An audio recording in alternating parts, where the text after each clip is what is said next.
வணக்கம். இன்றைக்கி இட்லி பொடி சூப்பராக சேர்க்குறோம். வாங்க எப்படி செய்யலான்னு பார்க்கலாம். இட்லிக்கு மட்டும் இல்லைங்க, இட்லி, தோசை, ஊத்தப்பம், பொடி இட்லி, பொடி தோசை எல்லாத்துக்குமே நமக்கு இந்த பவுடர் ரொம்ப சூப்பராக இருக்கும். வாங்க அது தேவையான இன்க்ரீடியன்ஸ் என்னென்னு பார்த்துடலாம். ஒரு கனமான பாத்திரத்தில் ஒரு 200 கிராம் உளுந்து பருப்பு சேர்த்துருக்கேன். கொஞ்சமாக கடலைப்பருப்பும் அதில் சேர்த்துக்கலாம் டேஸ்ட்டுக்காக. இப்போ ஒரு 10லேருந்து 12 பூண்டு உரித்து வச்சுருக்கேன், அதையுமே அதில் ஆட் பண்ணிடலாம். அடுத்ததாக ஒரு 20 வத்தல். உங்களுக்கு காரம் ஜாஸ்தி வேணும்னா இன்னும் கூட ஒரு 5-6 வத்தல் சேர்த்து போட்டுக்கலாம். நல்லா அப்படியே ட்ரை ரோஸ்ட் பண்ணலாம் கொஞ்சம் நேரம். நமக்கு இந்த மாதிரி கனமான பாத்திரம்னா நமக்கு ஒன்று போல் வறுபட்டு வரும். அடியில் கலர் சேஞ்ச் ஆகிற மாதிரி நம்ம அப்படியே கொஞ்சம் கிண்டி விட்டுட்டே இருக்கணும் கைவிடாமல். ஃப்ளேமை நம்ம மீடியமாக வச்சுக்கணும். ரொம்ப ஜாஸ்தி வச்சோன்னா நமக்கு உள்ளே வறுபடாது. அந்த உளுந்து கொஞ்சம் பச்சை வாசனை இருக்கிற மாதிரி இருக்கும். அதுக்காக கொஞ்சம் சின்ன ஃப்ளேமாகவே வச்சு மெதுவாக கைவிடாமல் கொஞ்சம் நேரம் கிண்டிகிட்டே இருக்கணும்.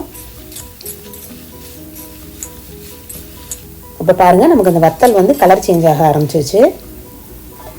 வத்தல் நமக்கு சீக்கிரம் சூடாயிரும். அதே மாதிரி கலருமே மாற ஆரம்பிச்சிருச்சு. அதனால் வத்தலை நம்ம தனியாக எடுத்துக்கலாம்.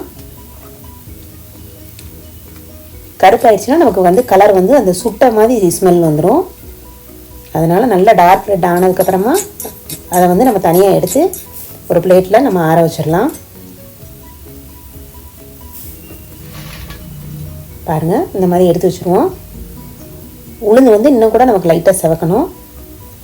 இப்போ நம்ம வெள்ளை எள்ளு ஆட் பண்ணிடலாம். ஒரு 2-3 டேபிள் ஸ்பூன் ஆட் பண்ணிக்கலாம். பாருங்கள், நல்லா வெடிக்கட்டும். அது போட்டதும் நம்ம அந்த ஹீட் ஆல்ரெடி ஜாஸ்தி இருக்கிறதுனால போட்டோன்னா கொஞ்சம் படபடன்னு வெடிக்கும். இப்போ கருவேப்பிலை ஆட் பண்ணிக்கலாம். கருவேப்பிலை நல்லா கழுவி காய வச்சு நம்ம எடுத்து வச்சுக்கலாம். அதை போட்டோன்னா நமக்கு அப்படியே அந்த ஈரத்தை ஃபுல்லாகவே அந்த ஹீட்டில் நமக்கு வாங்கிடும். அதனால் நமக்கு நல்ல மொறுமொறுன்னு அந்த கிறிஸ்பியாக கருவேப்பிலை வந்துடும்.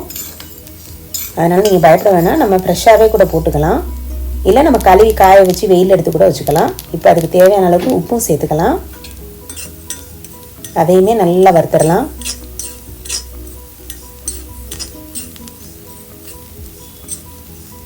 நிறைய பேர் எண்ணெய் ஊற்றி செய்வாங்க. ஆனால் எண்ணெய் ஊற்றி செஞ்சோன்னா நமக்கு காரல் வாடை ஒரு மாதிரி அடிக்கும். அதுக்காக நம்ம இந்த மாதிரி ட்ரை ரோஸ்ட் பண்ணோன்னா நமக்கு 1 மாதம் கூட இந்த மாதிரி கெட்டு போகாமல் பொடி ரொம்ப டேஸ்ட்டாக இருக்கும். பாருங்கள், கருவேப்பிலை பாருங்கள் நல்லா கிறிஸ்பியாக மாறிடுச்சு. இப்போ ஃபைனலாக நம்ம பெருங்காயத்தூள் ஆட் பண்ணிக்கலாம். அது ஒரு டேபிள் ஸ்பூன் அளவு கூட நீங்கள் கொஞ்சம் தாராளமாகவே ஆட் பண்ணிக்கலாம். அப்போ தான் நல்லா வாசமாக இருக்கும் நமக்கு இட்லி பொடி. அதையுமே நல்லா வறுத்தரலாம்.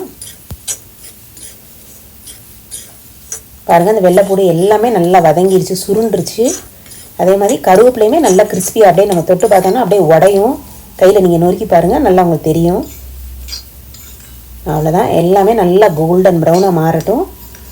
இப்போ நம்ம ஸ்டவ் ஆஃப் பண்ணிவிட்டு அதை கொஞ்சம் நேரம் ஆற வச்சிடலாம்.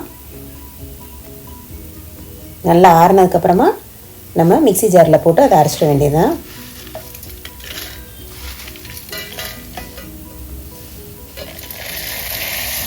ஒரு சிலருக்கு கொஞ்சம் குறப்பாக இருந்தால் பொடி பிடிக்கும், அப்படியும் போட்டுக்கலாம். இல்லை வலுவலுன்னு இருந்தாலும் ஓகே தான். உங்களுக்கு பிடிச்ச மாதிரி நீங்கள் அரைச்சிக்கலாம்.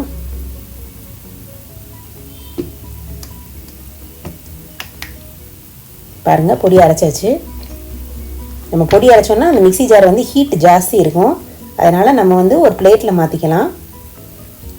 பாருங்கள், இந்த மாதிரி நான் அரைச்சிருக்கேன். கொஞ்சம் பிளேட்டில் ஆறுனதாக நம்ம அப்புறமா ஒரு கண்டெய்னரில் மாற்றி எடுத்து வச்சுக்கலாம். இட்லி, தோசை, ஊத்தப்பம், பொடி இட்லி எல்லாத்துக்குமே நீங்கள் ட்ரை பண்ணி பாருங்கள். ரொம்ப நல்லாயிருக்கும். கண்டிப்பாக ட்ரை பண்ணி பார்த்துட்டு எனக்கு கமெண்ட் பண்ணுங்கள். மறக்காமல் லைக் பண்ணுங்கள், ஷேர் பண்ணுங்கள்.